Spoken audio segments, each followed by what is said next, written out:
Permanent Record by Edward Snowden. Picture a hotel room in Hong Kong, 10th floor. The air hangs heavy with the smell of cold room service and the persistent hum of a laptop that hasn't been shut off in days.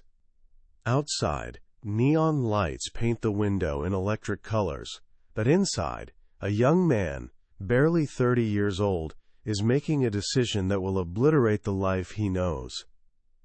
He doesn't look like someone about to change history. He looks more like a grad student who pulled an all-nighter, thin and pale, glasses sliding down his nose.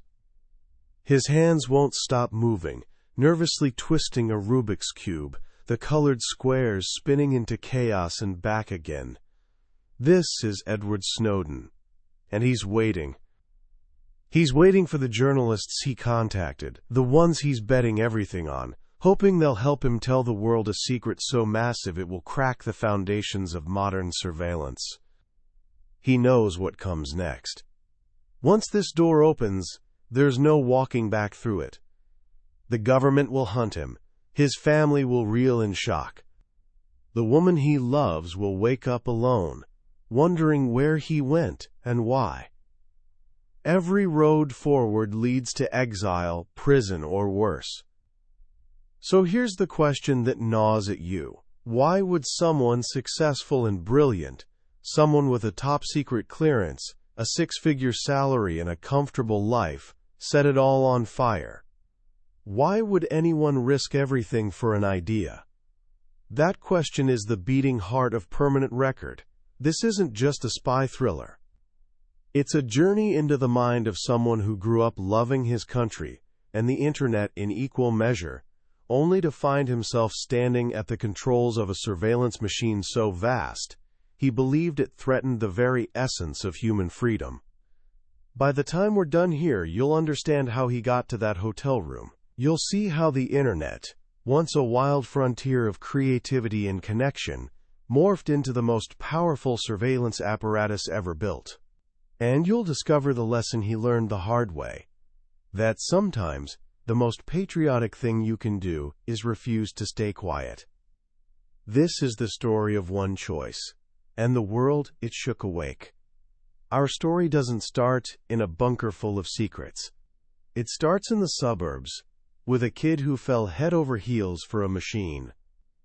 Before Edward Snowden became a name that made governments nervous, he was just Eddie, a boy obsessed with puzzles, games, and the hypnotic glow of a computer screen.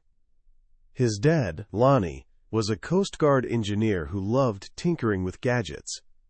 One day, he brought home one of the earliest home computers, a Commodore 64. Young Eddie would spy on his father through a window that oddly looked from his bedroom into the family den. He'd watch, absolutely mesmerized, as his dad commanded entire worlds on that screen, bouncing a digital ball to smash through walls, piloting a tiny helicopter on rescue missions in a game called Choplifter. To Eddie, his father wasn't just playing games. He was a hero, a pilot of infinite digital universes. And more than anything, Eddie wanted to fly alongside him. That was his first memory of technology, not as a tool, but as a door to adventure and connection. His family had deep roots in public service. Generations of Snowdens and his mother's family, the Barretts, had served in the military and government. Service wasn't just a job in their household. It was identity, woven into the family's DNA. This upbringing planted in him a deep, almost reflexive patriotism, an unshakable faith in the fundamental goodness of America.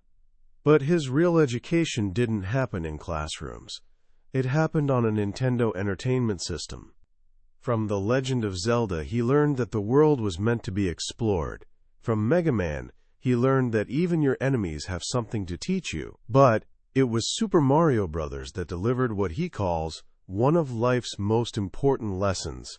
In that game, Mario can only move forward, always to the right. There's an invisible wall behind him, constantly pushing him toward the unknown. You can't go back. Life, he realized, only scrolls in one direction. This digital realm was pure logic and fairness. A computer did exactly what you told it to do. Bad input, bad output. Perfect input, perfect output. For a kid trying to decode the contradictory rules of family and school, this was revelation. Here was a world utterly consistent and completely unbiased. A world he could understand and, in some small way, control. Everything changed when his family got their first desktop computer with a modem. He was about 12. That dial-up sound, that symphony of beeps, hisses, and static, was the sound of a universe cracking open. This was the early Internet, Web 1.0. It wasn't the polished, corporate landscape we scroll through today. It was chaos, and creativity, and profoundly human. As he describes it, the most pleasant and successful anarchy he'd ever experienced. People weren't there to sell things. They were there to share things. Knowledge, passions, weird obsessions. The Internet was a place where you could be anyone. Anonymity was the default. You picked a username, a handle, and suddenly you could debate with a computer scientist or a basement philosopher as equals. All that mattered was what you knew and how well you argued it. This freedom to explore different versions of yourself, to make mistakes without leaving a permanent stain, was the very essence of growing up. You could say something stupid on Monday and not be haunted by it forever. It was a space that encouraged you to change your mind, to evolve, instead of defending a fixed identity to the death. But, as the 90s gave way to the new millennium, this digital frontier began to shift. The dot-com bubble burst, and companies discovered that the real goldmine online wasn't selling products, it was selling people. The business model pivoted from e-commerce to what we now call surveillance capitalism. The product wasn't something you bought anymore. The product was you. Your attention, your habits, your desires, your location, all of it secretly monitored, packaged, and sold. The creative web of personal sites and blogs began collapsing as people traded them for the convenience of a Facebook page or Gmail account, not realizing that nothing they shared on those platforms would truly belong to them anymore. This shift troubled Snowden, but it was background music to his life. The foreground was consumed by an event that shattered everything. September 11, 2001. He was 18, working as a web designer, driving to work on a beautiful, clear morning when the news broke. Like millions of Americans, he felt shock, horror, and then burning rage. The quiet, inherited patriotism of his childhood ignited into fervent nationalism. The complex world suddenly became simple, us versus them, and he knew with absolute certainty that he had to join the fight. He writes, "The greatest regret of my life is my reflexive, unquestioning support for that decision. His heart completely crushed his rational judgment. He wanted to be a liberator, to free the oppressed. In his passion, he embraced the truth constructed for the good of the state, which he confused with the good of the country. Driven by this new purpose, he enlisted in the army, hoping to join the special forces. He told his father he was doing it for personal growth. Here was his chance to prove he wasn't just a brain in a jar, but a man of heart and muscle, willing to fight and sacrifice." His military career ended abruptly. During brutal training at Fort Benning, Georgia, he fractured both legs. The dream of becoming a Special Forces sergeant evaporated. He was given a choice: start over from scratch or take an administrative separation. He signed the papers and left on crutches, his military ambitions shattered. But the desire to serve remained. If he couldn't serve with his body, he'd serve with his mind. He realized his greatest contribution would be through his expertise in technology. He set his sights on the intelligence community, the CIA and NSA. This required a top-secret security clearance, a grueling process where the government excavates every corner of your life. During this waiting period, a new light entered his world. On a dating site called hotornot.com, he met Lindsay Mills, a young art student. She was smart, creative, and saw the world through a camera lens. Their connection was immediate and deep. They talked for hours, first online, then in person. She became his confidant, his partner, the love of his life. He told her he'd be working for the government and couldn't talk about his job. She understood. With his clearance approved, Snowden officially entered the world of intelligence. But it wasn't the world of direct government service his father had known. This was the age of the contractor. After 9/11, intelligence agencies exploded in size, and to get around hiring caps, they outsourced their most sensitive work to private companies. Snowden became what he calls homo contractus, a transient worker whose patriotism was incentivized by a paycheck. He was technically an employee of companies like Dell, but his real work was for the CIA and NSA. He rose through the ranks with stunning speed. At 22, he was a systems administrator at the CIA, with sprawling access to some of the planet's most sensitive networks. He was one of the young geeks who had, as he puts it, inherited the Earth. The old guard, the political science majors and MBAs, didn't understand this new digital world. So they handed the keys to the kingdom to the kids who did. Snowden was part of the most significant transformation in American espionage history, the shift from targeted surveillance of individuals to mass surveillance of entire populations. And he helped build the systems that made it possible. His journey took him from CIA headquarters in Langley, Virginia, to a diplomatic post in Geneva, Switzerland. There, he was a technical information security officer, the one-man IT department for a secret spy base hidden inside the American embassy. He was tasked with dragging the CIA's European stations into the digital future. This was where he first witnessed the agency's pivot to cyber intelligence. Instead of the slow, risky work of cultivating human sources, the agency learned to hack. An agent could simply send a target an email with a malicious link and gain access not just to their computer, but to their entire network. It was in Geneva that he also had his first deeply unsettling experience with traditional spycraft.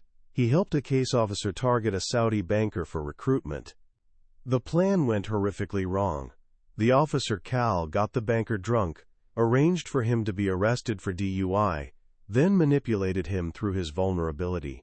When the recruitment pitch came, the banker, feeling utterly betrayed, refused. He lost his job. His life in Switzerland crumbled. He was sent back to Saudi Arabia in disgrace. Snowden was horrified. He'd set the whole disaster in motion and was powerless to stop it. The experience left a bitter taste and reinforced his belief that the future of intelligence was technical, not personal. It was cleaner, less messy. Or so he thought. In 2009, he moved to Japan to work for the NSA at Yokota Air Base. The NSA was on an entirely different level. Technologically, it was light years ahead of the CIA. His job was to engineer a global backup system for the agency's data. He created a program called EPICSHELTER, a massive covert network, ensuring that even if NSA headquarters turned to ash, no data would ever be lost. He was, in effect, building a system to keep a permanent record of the world's communications. At the time, he didn't realize this was, in his words, a tragic mistake. The turning point came during a conference on China. Asked to brief on Chinese cyber intelligence capabilities at the last minute, he stayed up all night pulling top-secret reports from NSA and CIA networks. He read in astonishing detail about the mechanisms of China's mass surveillance system, how the government collected, stored, and analyzed the communications of over 1 billion of its own citizens. At first, he was simply impressed by the technical audacity, but then a disturbing thought crept in. He writes, "I had the sneaking sense while looking through all this China material that I was looking at a mirror and seeing a reflection of America. The fundamental rule of technological progress is that if something can be done, it probably will be done, and possibly already has been. There was no way America could know so much about what China was doing without having done some of those very same things itself." This suspicion sent him searching. He knew about the president's surveillance program, authorized by George W. Bush after 9/11, which allowed warrantless wiretapping. The public knew about it too, thanks to whistleblowers and reporting, but he sensed there was more to the story. The risks other whistleblowers had taken seemed too enormous for what was publicly known. He went looking for the classified version of the Inspector General's report on the program. He couldn't find it. Then one day, by sheer accident, a draft copy landed on his system, left on a server he had access to as a sysadmin. It was flagged with a classification he'd never seen, Top Secret /STLW. STLW stood for STELLARWIND. This was the NSA's deepest secret, the code name for its true program of bulk collection, the agency's euphemism for mass surveillance. Reading that classified report was like watching his world unravel. The unclassified version released to the public wasn't just redacted. It was a completely different document, a carefully constructed lie. The classified report laid everything bare. The NSA's mission had been fundamentally transformed. It wasn't just targeting suspected terrorists or foreign agents. It was collecting everything.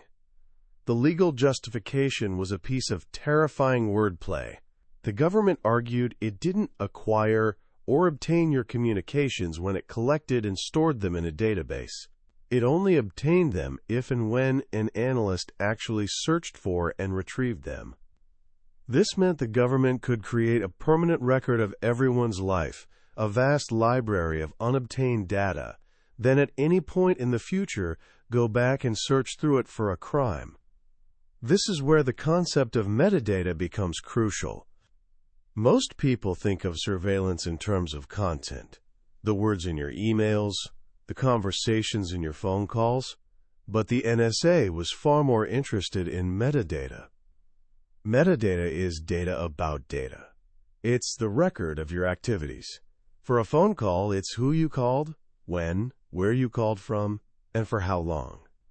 For an email, it's who you sent it to, when, and from what computer. Metadata reveals the patterns of your life. It tells the story of your movements, relationships, habits, interests, and you have almost no control over it. Your devices are constantly communicating for you, whether you want them to or not, pinging cell towers with signals that never lie. Snowden realized that content tells you what someone is thinking, but metadata tells you what they're doing. And in the world of intelligence, what you do is far more revealing. The weight of this knowledge was crushing. He felt, as he puts it, violated.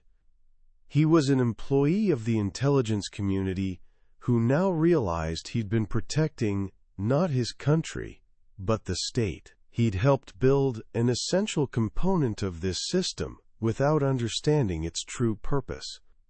He was living in beautiful Japan with the woman he loved, but he felt like a stranger, lost and monitored.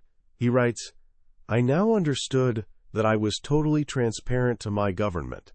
It was telling my bosses where I was and when, even if I never touched the thing and just left it in my pocket." He returned to the United States in 2011, taking a high-paying job with Dell, working as a solutions consultant for his old agency, the CIA. He was now on the sales side, helping build the agency its own private cloud. He was rich, successful, living with Lindsay in a nice Maryland townhouse. He tried to live in denial, to just make money and build a normal life. But the knowledge of the system was a constant, gnawing presence.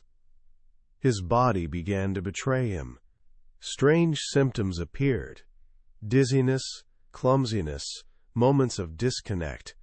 One day at home, he had a seizure and lost consciousness. He was diagnosed with epilepsy, the same condition his mother had. The stress, the secret, the internal conflict, it was all taking a physical toll. He took short-term disability leave and spent weeks on his mother's couch, depressed and adrift, watching the world on his phone. He watched the Arab Spring unfold. Young people across the Middle East were rising up against authoritarian regimes, demanding freedom, dignity, and an end to oppression. They were fighting for the very principles his own government claimed to champion, yet was secretly subverting. The hypocrisy was sickening. He felt helpless, just an asshole in flannel lying around on a shabby couch. But then he realized there was something he could do. Protesters in Iran were being cut off from the internet. Using his expertise, he set up a Tor bridge relay from his home, a small technical act that could help someone in Iran bypass their government's firewall and connect to the outside world, protected by anonymity. It was a tiny act of defiance, but it was a start. He writes, "If burning himself to death was the last free act a Tunisian peddler could manage in defiance of an illegitimate regime, I could certainly get up off the couch and press a few buttons." This was the beginning of the end of his old life. He knew he could no longer live with the secret. The system was broken. Congress was failing in its oversight role. The courts were failing to check executive power. The entire constitutional system had been hacked. He decided he had to become a whistleblower. He took a new job, a demotion in title but a promotion in access. He moved to Hawaii in 2012 to work for the NSA again, this time as an infrastructure analyst for Booz Allen Hamilton. This position would give him direct access to the agency's most powerful surveillance tools. His goal was to find the absolute limit of the system. Was there anyone this machine could not surveil? His new office was in a place called the Tunnel, an old Pearl Harbor-era airplane factory buried under a pineapple field. There he began the final, most dangerous phase of his plan: read, write, execute. First he had to read. He had to gather proof. He built a program he called Heartbeat. It acted like a personalized newsfeed, automatically pulling the latest documents from across NSA, CIA, and FBI networks. It was the perfect cover. The system was just doing its job, sharing information. But it was sharing everything with him. Heartbeat became his dragnet, turning the agency's own methods against itself. Next, he had to write. He had to make a copy of the truth. This was the most terrifying part. Every action on the NSA network leaves a trace. He couldn't just download files to a thumb drive. He devised a painstaking, multi-step process. He transferred files to old, offline desktop computers, under the guise of compatibility testing. Then, over long, nerve-wracking nights, he copied the documents onto tiny micro SD cards, small enough to hide in his sock, his cheek, or even inside a Rubik's Cube, which became his constant prop, a tool of distraction for himself and the guards. Finally, he had to execute. He had to get the archive out of the building. Each time he walked down that long tunnel past guards and security checkpoints, he was petrified. He'd banter with the guards, play with his cube, anything to act normal, all while a tiny chip in his pocket held secrets that could bring the world's most powerful government to its knees. He knew the metadata in the files could be traced back to him. He made a conscious decision to leave it intact, he decided he would not remain anonymous. He would sign his name to his actions and accept the consequences. He began secretly communicating with journalists, documentary filmmaker Laura Poitras, and columnist Glenn Greenwald. He used burner laptops and wardrobe around Oahu, piggybacking on unsecured Wi-Fi from beaches and parking lots to send encrypted messages. He needed partners he could trust, journalists who'd already been targeted by the national security state and wouldn't buckle under pressure. In May 2013, the plan was set. He told work he needed medical leave for his epilepsy. He told Lindsay he was going away for a work trip. He left a note on the counter. Got called away for work. I love you. He left his smartphone behind, a breadcrumb for the investigators. He went to the airport, bought a ticket in cash, and flew to Hong Kong, the city he'd chosen as his meeting point with journalists, and the place where the world would first meet him. The 10 days he spent waiting in that Mira hotel room were agonizing. He barricaded himself inside, living off room service, paranoid that at any moment the door would be smashed in. When Laura Poitras and Glenn Greenwald finally arrived, they were met by a young man with a Rubik's Cube. They were shocked. They'd been expecting an older, grizzled cynic, not a 29-year-old kid. For the next week, Room 1014 became the nerve center of the biggest intelligence leak in history. As Laura filmed, Snowden walked Glenn and another Guardian journalist, Ewan MacAskill, through the documents, explaining the complex architecture of global mass surveillance, PRISM, upstream collection, X-keyscore. On June 5th, the first story broke, then another, and another. The world erupted. The U.S. government scrambled to find the source. Snowden knew his time was running out. He made the final decision. He would not hide. He sat in front of Laura's camera and, in a now famous video, introduced himself to the world. My name is Ed Snowden. I'm 29 years old. With his identity revealed, he was a marked man. He had to run. With help from lawyers and Sarah Harrison from WikiLeaks, he planned his escape. The goal was Ecuador, a country that had granted asylum to Julian Assange. The only safe route was a series of flights through Moscow. On June 23rd, he boarded an Aeroflot flight from Hong Kong. He thought he was on his way to freedom, but as the plane was mid-flight, the U.S. State Department revoked his passport. When he landed in Moscow for what was supposed to be a layover, he was stateless, trapped. He was met by agents from the FSB, Russia's intelligence service. They made him a cold pitch. Come work for us, we can help you. He refused. He was adamant. He would not cooperate with any intelligence service.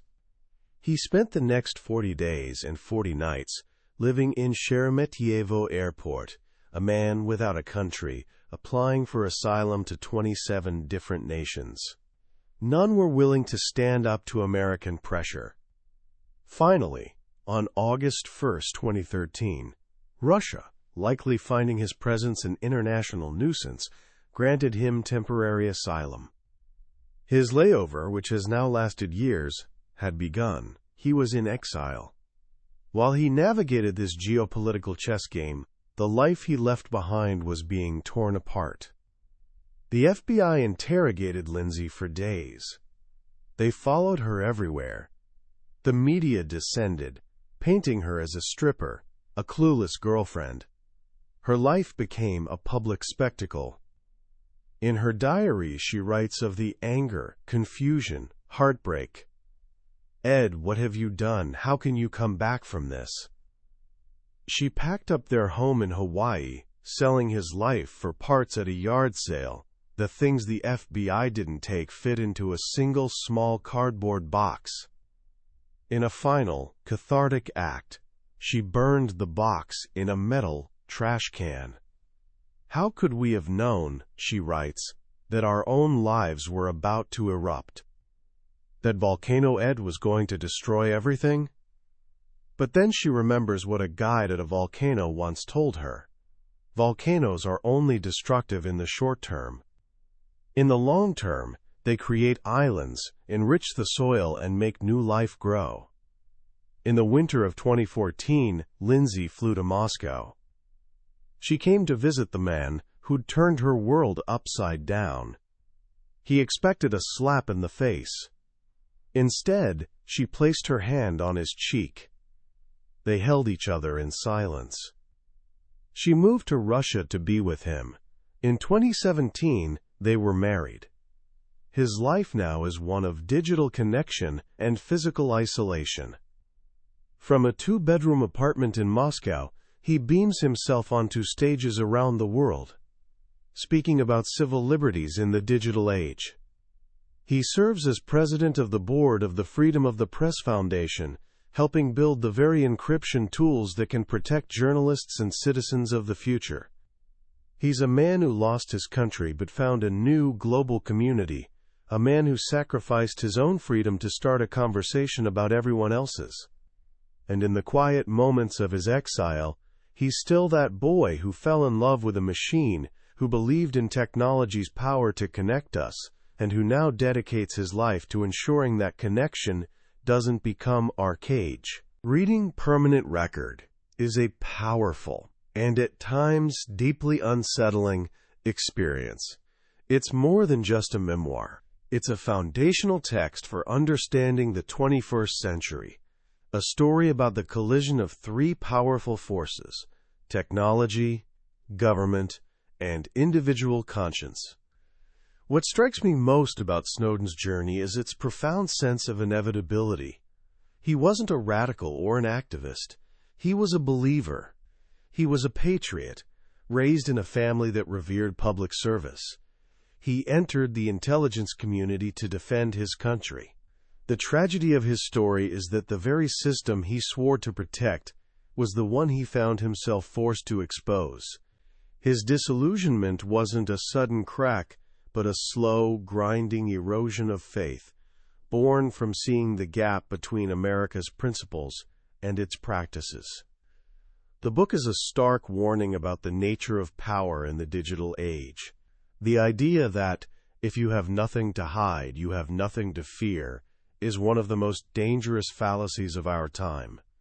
Snowden masterfully dismantles this argument. He shows us that privacy isn't about hiding things. It's about protecting things. It's about protecting the space to be human, to make mistakes, to explore ideas, to be vulnerable, to love, to dissent. It's the freedom to have a thought without worrying about how it'll be judged by an algorithm or a government agent. When we give up that space, we give up something essential about ourselves.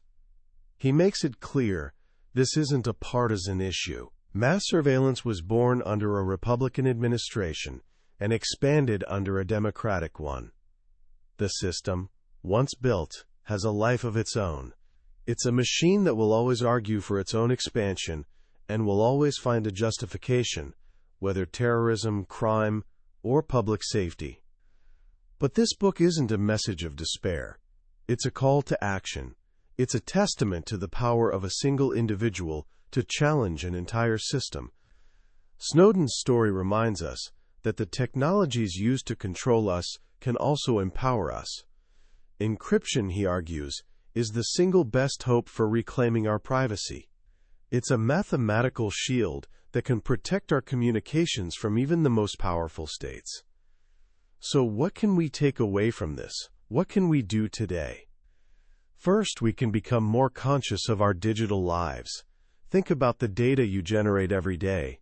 Think about the apps you use and the permissions you grant them. It's not about becoming paranoid. It's about becoming aware. Second, we can start using tools that protect our privacy. Switch your text messages to an end-to-end encrypted app like Signal. Use a search engine that doesn't track you. These are small steps, but they're acts of resistance. They're a way of casting a vote for a more private, more human internet. And finally, we can continue the conversation Snowden started. We can demand that our leaders and the technology companies we rely on be transparent and accountable. We can support the journalists and organizations fighting for our digital rights. Permanent Record is, in the end, a love story. It's about a young man's love for his country, his love for the internet, and his love for a woman who stood by him through it all. But most of all, it's about love for an ideal. The ideal of a world where every person has the right to a private life, a space where they can think, speak, connect, and be without being watched. That's a world worth fighting for. That was a summary of Permanent Record by Edward Snowden. We've touched on the major themes and the incredible story arc today. But here's the truth. A summary can only ever be a map. The real treasure is found when you make the journey yourself. The real power of this book is in the quiet moments, when Snowden's personal reflections or a technical explanation suddenly clicks, and you see the world in a slightly different way. This summary is here to help you decide if this story is one you need to explore more deeply. If anything we've talked about has sparked your curiosity or stirred your conscience, I encourage you to pick up a copy. Reading it isn't just about learning facts. It's an experience that can genuinely change how you view your own life in this digital age. Also, if you found this summary valuable, please hit that like button and subscribe to our channel. Your support helps us continue exploring these incredible books and sharing their lessons. Let's keep learning and growing together.